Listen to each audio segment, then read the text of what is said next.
a commencé par une marche de santé à la mairie de Cocody. Cap a été mis ensuite sur la pâtisserie abidjanaise avant de terminer à l'esplanade de la mairie.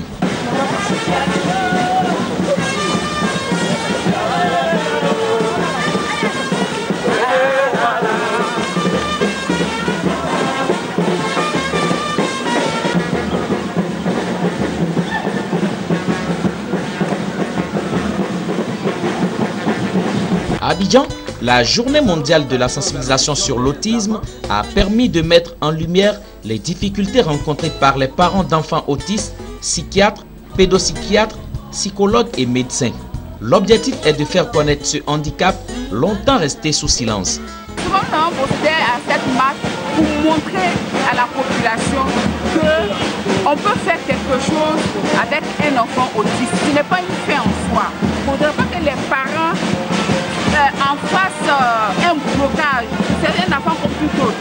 Mais il a besoin d'une attention, il a besoin d'un suivi particulier. Parce que chez un enfant autiste, il est structuré. C'est-à-dire qu'il a besoin d'un emploi du temps bien défini, avec des images qui vont l'aider à pouvoir s'épanouir, à pouvoir se développer.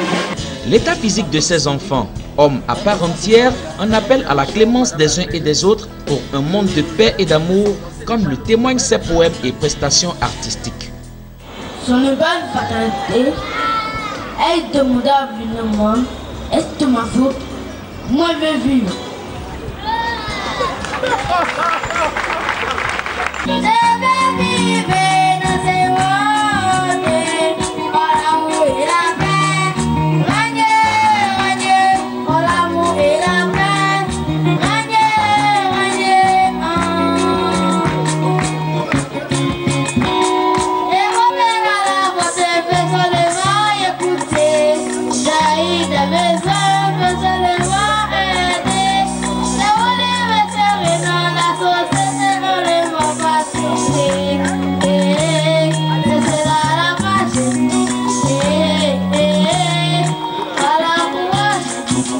Le premier magistrat de la commune de Cocody n'est pas resté insensible aux cris de cœur de ses enfants atteints d'autisme.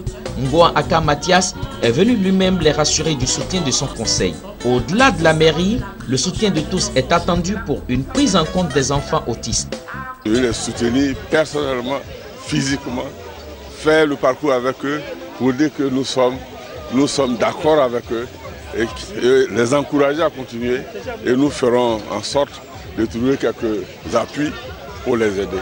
Si on ne peut pas parrainer un enfant, il faut apporter des jeux d'éveil. Par exemple, si nos enfants n'en ont plus besoin, on peut le lui offrir.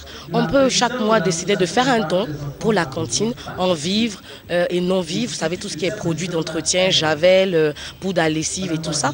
Ou bien faire un don. Que ces enfants-là ont besoin d'assistance au quotidien pour manger, pour se laver, pour faire leurs besoins, pour s'intégrer. Je sais que ce n'est pas facile et j'aimerais vraiment leur dire que nous sommes avec eux. L'ONG Lueur d'Espoir a été créée en 2006. Depuis lors, elle entreprend des démarches éducatives, rééducatives et thérapeutiques pour soutenir au mieux ses patients.